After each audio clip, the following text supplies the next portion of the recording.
সত্যি বলতে আমরা ভারতীয়রা এটা মনে করি যে বাংলাদেশ অনেক ছোট্ট একটা দেশ এবং বাংলাদেশের শক্তি এবং ক্ষমতা অনেক কম।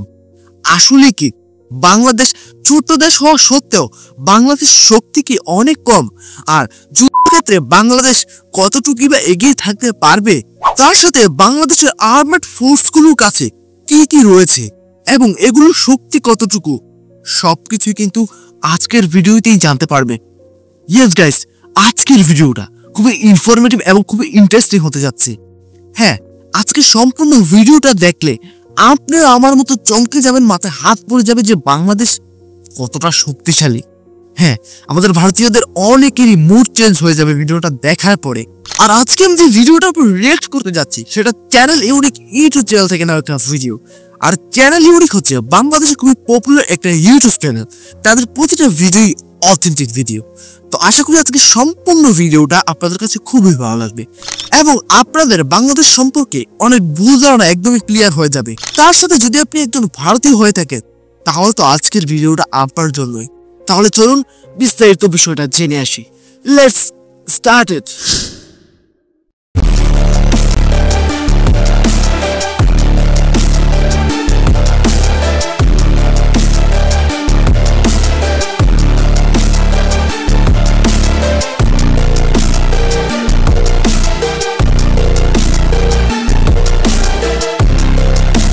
যারা বাংলাদেশকে দুর্বল ভাবেন তারাই এই ভিডিওটি দেখবেন। কিছুদিন আগে ভারতের প্রতিরক্ষা মন্ত্রী রাজনাথ সিং লখনৌ কনফারেন্সে সবার সামনে বলেছিল ভারতীয় সেনাবাহিনীকে যুদ্ধের জন্য প্রস্তুত থাকতে হবে, তাও আবার বাংলাদেশের বিরুদ্ধে। তিনি বাংলাদেশের সাথে ভারতের উত্তেজনার কথাটা বলেছিলেন। এটা থেকে পরিষ্কার বোঝা যায় পরবর্তীতে বাংলাদেশের সাথে যুদ্ধ হতে পারে এমনটা আশঙ্কা করছে ভারত সরকার। আমরা তো জানি ভারত অনেক শক্তিশালী দেশ, কিন্তু ভারতের সাথে যদি বাংলাদেশের যুদ্ধ হয় তাহলে বাংলাদেশ কতটুকু ভারতের সাথে যুদ্ধ করতে সক্ষম হবে, এ বিষয়টি আমাদের সকলের জন্য জেনে রাখা অত্যন্ত গুরুত্বপূর্ণ। আজকে আমরা জানতে চলেছি বাংলাদেশের সামরিক শক্তি কতটুকু, আর বাংলাদেশ কি পারবে ভারতের সাথে যুদ্ধ করে টিকে থাকতে, নাকি বাংলাদেশ প্রথম দিনই হেরে যাবে। যারা যারা দেশকে ভালোবাসেন তারা ভিডিওটিতে একটি লাইক দিয়ে দিন আর চ্যানেলটি সাবস্ক্রাইব করে ফেলুন। গ্লোবাল ফায়ার পাওয়ার 2024-এর র্যাঙ্কিং অনুযায়ী বিশ্বের ক্ষমতাসীন দেশগুলোর মধ্যে বাংলাদেশের অবস্থান হচ্ছে 37তম। বাংলাদেশের কাছে রয়েছে 1,63,000 অ্যাক্টিভ সোলজার, যেটা পুরো পৃথিবীর 34তম সব থেকে বিরাট সেনাবাহিনী। একটি দেশের যুদ্ধ ক্ষমতা হয় সে দেশের জনসংখ্যার উপরে ভিত্তি করে, আর বাংলাদেশ পৃথিবীর 8ম বৃহত্তম জনসংখ্যার দেশ। বাংলাদেশের 40% মানুষ যুদ্ধের জন্য উপযুক্ত। তাছাড়া বাংলাদেশের কাছে রয়েছে 68 লক্ষ প্যারামিলিটারি। এই প্যারামিলিটারি মানে হচ্ছে আধা সামরিক বাহিনী। বাংলাদেশের প্রতিরক্ষা বাজেট পৃথিবীর 43তম সর্ববৃহৎ বাজেট। বাংলাদেশ প্রতি বছর সামরিক খাতে ব্যয় করে $7 বিলিয়ন।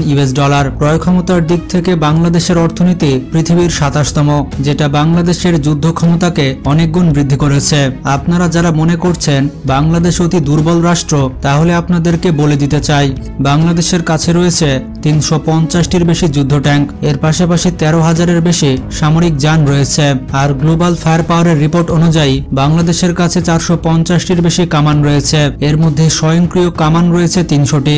বাংলাদেশের কাছে রকেট প্রজেক্টর রয়েছে সর্বমোট 78টি, এর সাথে রয়েছে 27টি সেলফ প্রোপেল আর্টিলারি। বাংলাদেশ সামরিক বাহিনীর কাছে মোবাইল প্রজেক্টর রয়েছে সর্বমোট 71টি, এর সাথে রয়েছে 28টি নর্মাল আর্টিলারি। টাউড আর্টিলারি রয়েছে 53টি, 70টি রয়েছে রকেট আর্টিলারি। বাংলাদেশের মতো সামরিক শক্তি আছে নেদারল্যান্ড, পর্তুগাল এবং মায়ানমারের মতো দেশগুলোর। এবার যদি আপনি মনে করেন বাংলাদেশের এত শক্তি থাকার পরও ভারত কি কখনো বাংলাদেশকে আক্রমণ করার সাহস পাবে, তো আপনাদেরকে জানিয়ে দিতে চাই ভারতের ডিফেন্স ফোর্স কখনোই অন্যকে আগে আঘাত করে না। এই কারণে ভারতের আর্মিদের অ্যাটাকিং ফোর্স বলা হয় না, ভারতীয় আর্মিকে বলা হয় ডিফেন্স ফোর্স। এবার চলুন আপনাদেরকে জানিয়ে দিই বাংলাদেশের কাছে আর কি কি অস্ত্র এবং হাতিয়ার রয়েছে। বাংলাদেশের কাছে রয়েছে ক্ষমতা সম্পন্ন বিমান ফোর্স, যেটা পৃথিবীর মধ্যে 39তম। বাংলাদেশ বিমান বাহিনীর কাছে 216টি বিমান রয়েছে, যেখানে যুদ্ধ বিমান রয়েছে 44টি। বাংলাদেশের কাছে হেলিকপ্টার রয়েছে মোট 73টি, আর এই সবগুলো হেলিকপ্টার অনেক ডেঞ্জারাস।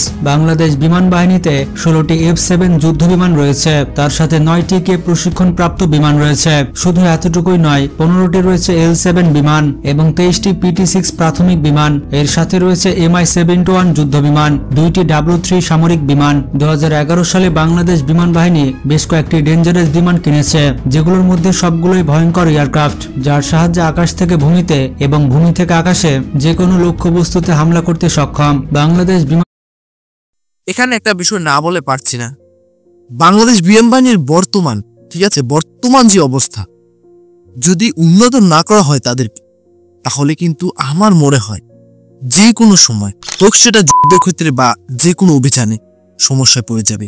বিমান বাহিনীর উপরই কিন্তু অনেক কিছু ডিপেন্ড করে, আশা করি আপনি এটা জানেন। তারপরেও বলছি, যদি বাংলাদেশ থেকে কেউ আমাদের ভিডিওটা দেখে থাকেন, অবশ্যই আপনাদের বাংলাদেশের সরকার যাতে বিমান বাহিনীর দিকে ফোকাস দেয় একদম ভালোভাবে, বিমান বাহিনীটাকে যাতে আরো ভালোভাবে উন্নত করা হয়, তাহলে কিন্তু বাংলাদেশ আরো নেক্সট লেভেলে চলে যাবে ডিফেন্স পাওয়ারে। আশা করি আপনারা বুঝতে পেরেছেন। তাহলে চলে এবার বাকি অংশটা দেখে আসি।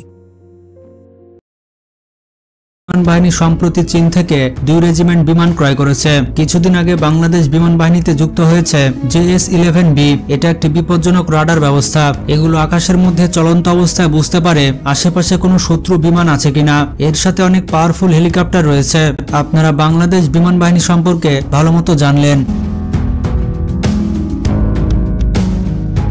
এবার আপনাদের জানিয়ে দিই বাংলাদেশ নৌবাহিনী কতটা পাওয়ারফুল। সব মিলিয়ে বাংলাদেশ নৌবাহিনীর কাছে মোট যুদ্ধ জাহাজ রয়েছে 109টি। বাংলাদেশের কাছে রয়েছে 7টি ফ্রিগেট। এর পাশাপাশি বাংলাদেশের কাছে রয়েছে 6টি করভেট। বাংলাদেশ নৌবাহিনীর কাছে সাইলেন্ট কিলার অর্থাৎ সাবমেরিন রয়েছে 2টি।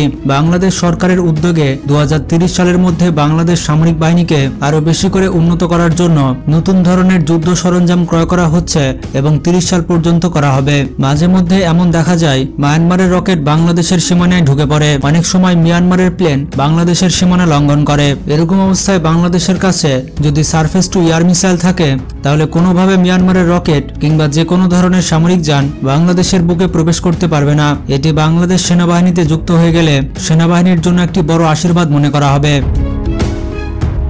যুদ্ধক্ষেত্রে নষ্ট হয়ে যাওয়া ট্যাঙ্কগুলোকে নিয়ে এসে সেই ট্যাঙ্কগুলোকে মেরামত করে আবার যুদ্ধক্ষেত্রে পাঠানোর জন্য জার্মানি থেকে নিয়ে আসা হয়েছে এই বিশেষ ধরনের মেশিনটি। শুধুমাত্র এই মেশিনটি নয়, যেটাকে নিয়ে সব থেকে বেশি আলোচনা হচ্ছে সেটি হচ্ছে আর্মেড ভেহিকেল বা যেটাকে বলা হচ্ছে ড্রোন। এটি হচ্ছে মানববিহীন ড্রোন। এটি বাংলাদেশ সরকার কিনেছে তুরস্কের কাছ থেকে। এটির নাম হচ্ছে বাইরাক্তার TBT ড্রোন। এই ভয়ঙ্কর ড্রোন কিছুদিন আগেই বাংলাদেশ সেনাবাহিনীতে যুক্ত হয়েছে। এটি বর্তমান পৃথিবীতে সব থেকে পাওয়ারফুল ড্রোন হিসেবে পরিচিত। ইউক্রেন রাশিয়া যুদ্ধে এইরকম মাত্র 200টি ড্রোন দিয়ে রাশিয়ার মোট 13,000 ধ্বংস করেছে। মূলত এই ড্রোনের কারণে ইউক্রেন রাশিয়ার বিরুদ্ধে টিকে আছে। রিউটার্সের প্রতিবেদন থেকে জানা যাচ্ছে বাংলাদেশ সেনাবাহিনী তুরস্কের কাছ থেকে বিভিন্ন ধরনের আর্মড ভেহিকেল এবং পরবর্তী প্রজন্মের ড্রোন ক্রয় করছে।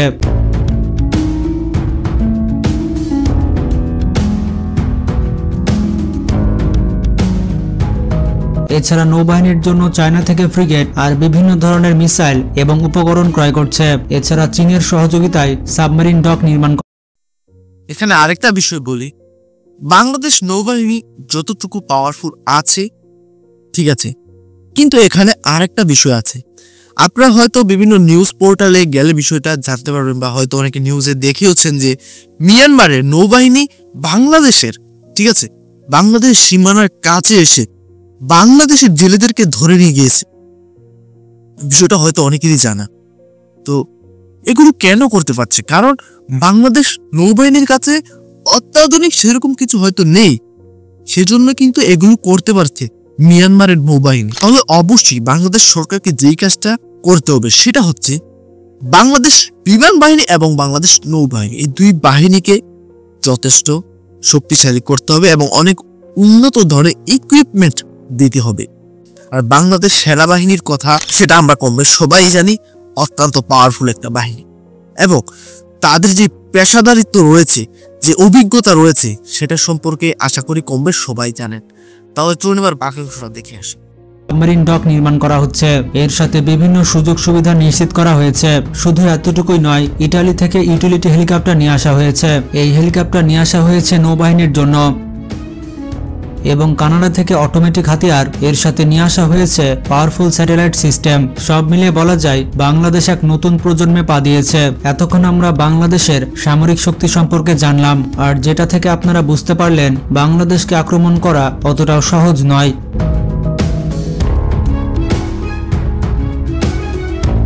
এবার আমরা জানবো ভারতের সামরিক শক্তি সম্পর্কে। 2024 সালের র্যাঙ্কিং অনুযায়ী ভারত পৃথিবীর চতুর্থ শক্তিশালী দেশ। ভারতের মোট জনসংখ্যা 140 কোটি। এর মধ্যে অ্যাক্টিভ সোলজার রয়েছে 14,50,000, রিজার্ভ সৈন্য রয়েছে 11 লক্ষ এবং প্যারামিলিটারি রয়েছে 25 লক্ষ।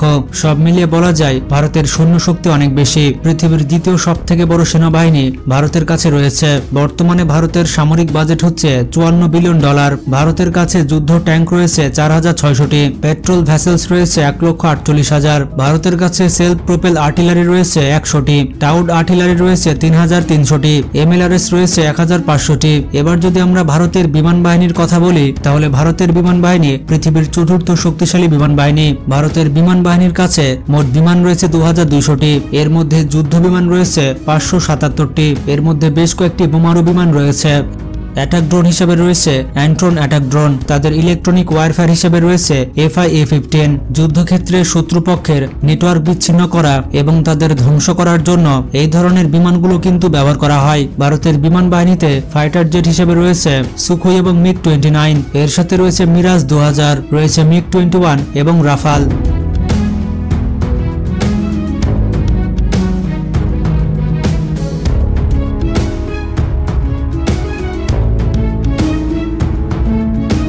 ভারতের কাছে অ্যাটাক হেলিকপ্টার রয়েছে মোট 36টি। এবার যদি ভারতীয় নৌবাহিনীর কথা বলি তাহলে ভারতের নৌবাহিনী পৃথিবীর সপ্তম বৃহত্তম নৌবাহিনী। ভারতীয় নৌবাহিনীতে 300টি যুদ্ধ জাহাজ রয়েছে। ভারতের কাছে 2টি এয়ারক্রাফট ক্যারিয়ার রয়েছে। এর পাশাপাশি 11টি ডেস্ট্রয়ার রয়েছে, রয়েছে 12টি ফ্রিগেট এবং 19টি করভেট। ভারতের নৌবাহিনীতে মোট 14টি সাবমেরিন রয়েছে। ভারতের বেশিরভাগ সাবমেরিন পারমাণবিক বোমা বহন করতে পারে। এছাড়া আপনারা সকলেই জানেন ভারত পারমাণবিক শক্তিধর একটি দেশ। ভারতের কাছে 150টির মতো পরমাণু বোমা রয়েছে। এছাড়া ভারতের কাছে ব্রাহ্মসের মতো ভয়ঙ্কর মিসাইল রয়েছে।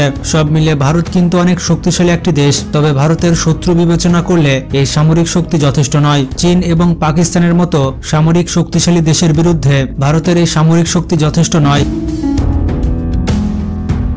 কারণ চায়নার কাছে 500টি পরমাণু বোমা এবং পাকিস্তানের কাছে 200টি পরমাণু বোমা রয়েছে। আর ভারত বাংলাদেশের সাথে যুদ্ধ করলে পাকিস্তান এবং চায়নাও তাদের বর্ডার থেকে আক্রমণ শুরু করবে। আর ভারতের জন্য 3 দিক থেকে লড়াই করা একেবারে অসম্ভব হয়ে যাবে। তাই ভারত কোনোভাবে বাংলাদেশকে আক্রমণ করতে চাইবে না। সব মিলিয়ে আমরা কেউই যুদ্ধ করতে চাই না, কিন্তু কেউ যদি পায়ে পা লাগিয়ে যুদ্ধ করতে আসে তাহলে তো কাউকে ছেড়ে দেওয়া হবে না। তো ভিডিওটি কেমন লাগলো কমেন্ট করে জানান। ভালো লাগলে বেশি বেশি শেয়ার করতে পারেন। আজকে এ পর্যন্তই। ভালো থাকবেন। আল্লাহ হাফেজ। তো ভিউয়ার, সম্পূর্ণ ভিডিওটা তো আপনারা দেখতেই পেলেন। আশা করি আপনারা বিস্তারিত সবকিছু বুঝতে পেরেছেন এবং জানতে পেরেছেন। তো এখানে মূল বিষয় যেটা হচ্ছে, বাংলাদেশ ছোট দেশ হলেও বাংলাদেশের সামরিক শক্তি কিন্তু ছোট নয়। এখন কথা হচ্ছে শুধু ভারত আর বাংলাদেশ যদি লাগে তাহলে কোন দেশ জিতবে? দেখো, এখানে কিন্তু অনেক লিঙ্ক আপ রয়েছে। বিষয়টা আমি খুলে বলি। পাকিস্তান এবং চায়না তারা কিন্তু ওত পেতে আছে ভারতের সাথে লড়াই করার জন্য, ঠিক আছে? আর ভারতের বর্তমান সেনাবাহিনী এবং ভারতের সামরিক শক্তি পৃথিবীর মধ্যে চতুর্থ বৃহত্তম সামরিক শক্তি হলেও শত্রু দেশ পাকিস্তান এবং চায়না দুইটা কিন্তু অনেক বড় এবং তাদের সামরিক শক্তিও কিন্তু অনেক বেশি।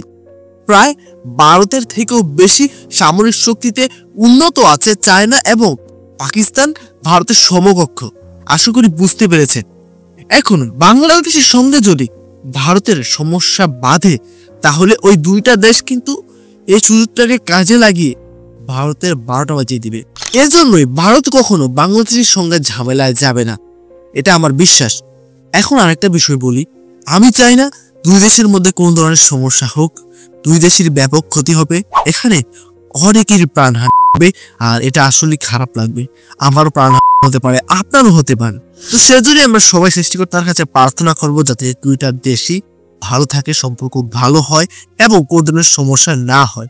তো ভিউয়ার্স, আজকের ভিডিওটা যদি আপনাদের কাছে ভালো লেগে থাকে তাহলে আপনারা চাইলে আমাদের চ্যানেলটাকে সাবস্ক্রাইব করতে পারেন, ভিডিওতে লাইক করতে পারেন, কমেন্ট করে আপনার মূল্যবান মতামত জানাতে পারেন।